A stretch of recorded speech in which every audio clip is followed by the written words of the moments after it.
People keep saying that Mina Sue is a red flag, that she's chaotic, that she's emotionally unstable, that she doesn't know what she wants. But I don't think Minasu failed because she's a bad person. I think she failed for a much more simpler and uncomfortable truth. She says what others think. And on a Korean dating show, that's almost a crime. So in this video, I want to slow everything down. No insults, no stand wars, no shallow pick me takes. Let's actually talk about why Minasu was perceived the way she was, what the show rewards, what the edits hide, whether a show like Singles Inferno ever had a place for someone like Minasu in the first place. Firstly, we'll talk about Minasu's core problem, thinking out loud. Here's the simplest way to describe Minasu. There's no distance between her thoughts and her words. Most people think first, process privately, then decide on something safe, necessary, or strategic to say. Minasu doesn't do that.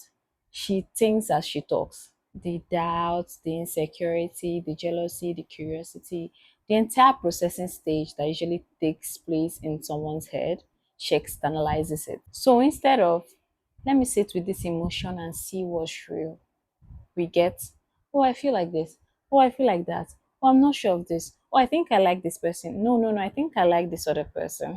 That doesn't automatically make someone dishonest, but on camera, especially in Korean dating culture, it reads as instability. Two, let's talk about why this matters on a Korean dating show. This is where culture matters. Korean dating shows reward three things: implied conversations, emotional containment, and public composure. People don't say things directly, they imply, they pause, they leave room for interpretation. Even when someone likes you, they rarely say it outrightly in a straightforward manner, and the audience is trained to read what is not said. Mina Sue doesn't play that game. She explains herself, she clarifies, she verbalizes uncertainty, which makes her look too forward, too emotional, too exposed. On an American dating show, she will probably be seen as a refreshingly honest person.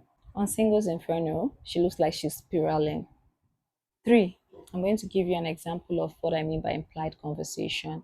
Let me give you a very clear example of what this show rewards. So there was a scene, if you remember, I'll see if I can put it up here.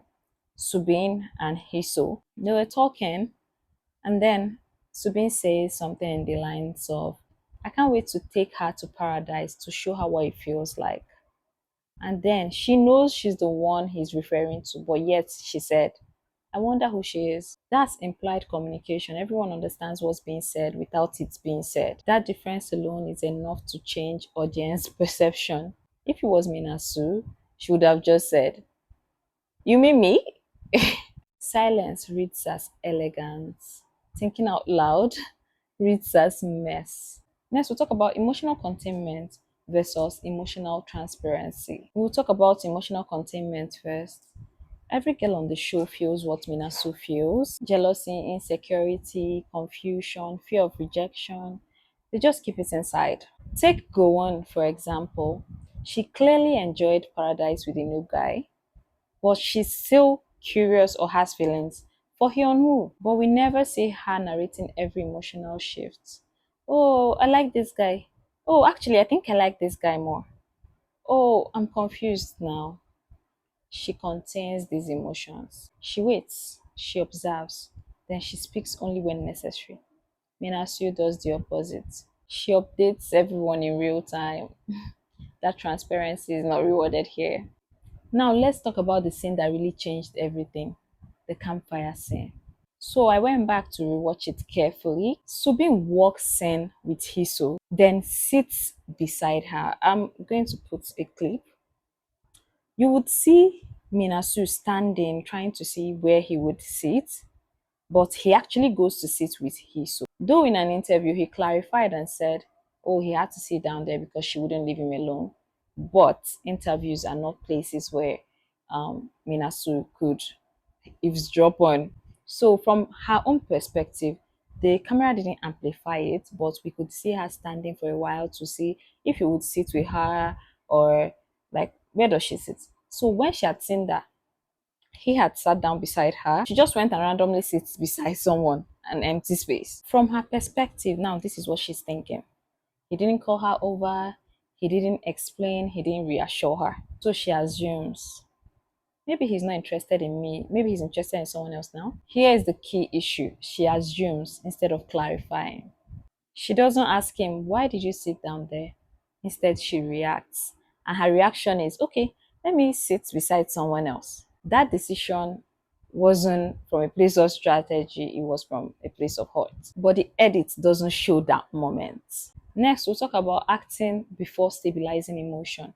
This is Minasu's biggest pattern. She acts before her emotions settle. She feels rejected, she reacts. She feels uncertain, she moves fast. She feels threatened, she runs. So when she picks someone else, it looks random, but emotionally it makes sense. She's trying not to be the girl who ends up alone. That doesn't make her malicious, that makes her hyper reactive.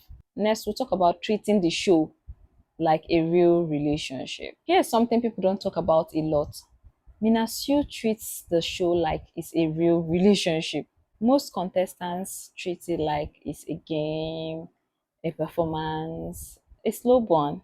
Minasu treats it like if you like me, say it. If you hurt me, I react. If I'm confused, I say it. That is why her moves feel so intense. She's emotionally honest in a place that rewards emotional restraint. Next, we'll talk about an important part: edit versus reality. Now, let's talk about this edit.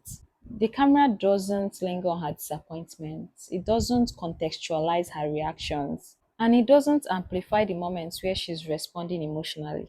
Instead, it does highlight her talking, her confusion, her switching.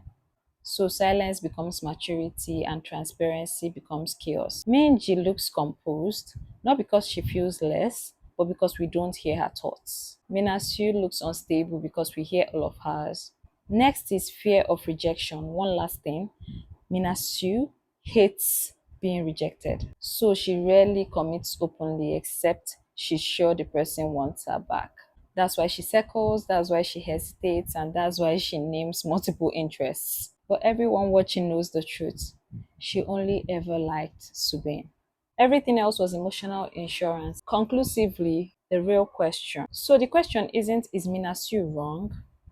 The real question is, was there ever space for someone like her on this show? Because honesty without emotional discipline doesn't read as authenticity here, it reads as disorder. And maybe Minasu wasn't a red flag. Maybe she was just too human for a show that rewards silence.